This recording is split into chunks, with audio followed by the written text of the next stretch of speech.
Halo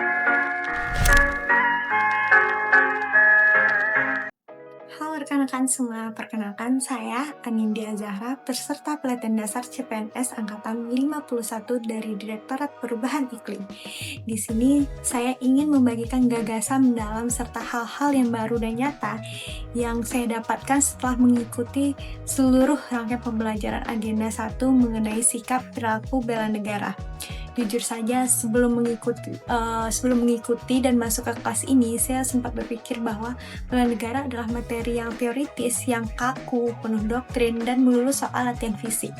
Namun setelah melewati seluruh proses pembelajaran yang dinamis, pandangan saya sepenuhnya berubah. Saya sadar bahwa di era yang modern saat ini, bela negara bagi seorang aparatur sipil negara adalah tentang bagaimana kita menghadirkan dampak nyata melalui integritas, profesionalisme, dan kepekaan terhadap krisis di unit kerja kita masing-masing.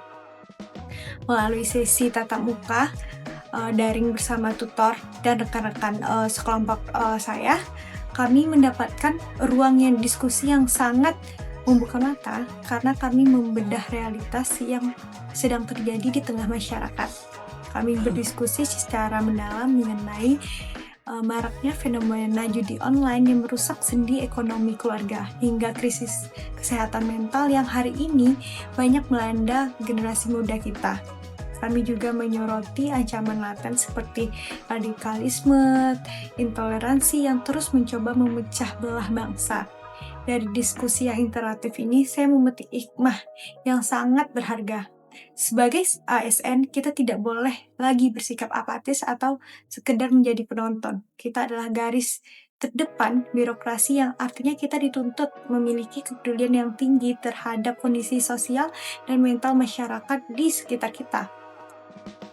Tidak berhenti di situ, tantangan strategis bangsa ke depan ternyata jauh lebih kompleks. Dalam pembelajaran ini, kami juga menganalisis ancaman yang membayangi Indonesia, beserta tingginya angka pengangguran terdidik yang menjadi tantangan besar dalam dunia kerja. Di sisi lain, kami dihadapkan pada kenyataan pahit mengenai perubahan iklim ekstrim dan krisis lingkungan, serta masifnya polarisasi digital akibat ancaman hoaks berbasis kecerdasan buatan. Disinilah materi analisis isu kontemporer menjadi sangat relevan. Melalui alat bantu seperti APKL, USG, atau diagram lainnya, saya belajar bahwa dalam dunia kerja kita tidak bisa menyelesaikan masalah global maupun masalah lokal hanya berdasarkan asumsi atau kebiasaan lama. Kita harus terbiasa berpikir kritis, melacak akar masalah menggunakan data-data yang ada, yang valid, lalu merumuskan solusi yang kreatif dan adaptif terhadap perkembangan teknologi. Lebih dari itu, materi wawasan kebangsaan dan kesiapsiagaan bela negara mengajarkan saya bahwa perubahan besar selalu dimulai dari diri sendiri.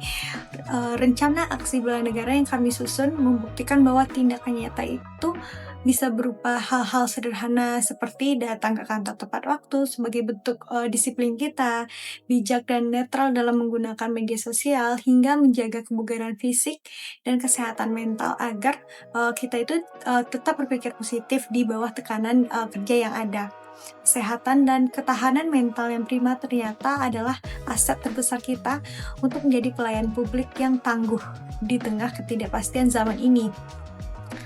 Sebagai penutup, seluruh rangkaian Agenda 1 ini telah berhasil menjadi kompas moral dan pematik semangat baru bagi saya.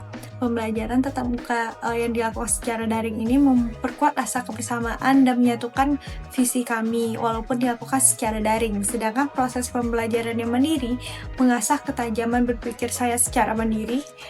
Kedepannya, saya berkomitmen penuh untuk mengaktualisasikan setiap nilai bela negara dalam tindakan sehari-hari, terutama di instansi yang berkomitmen menjadi ASN yang solutif, adaptif, dan berintegritas tinggi demi mewujudkan birokrasi yang melayani dan terpercaya. Terima kasih dan salam bela negara.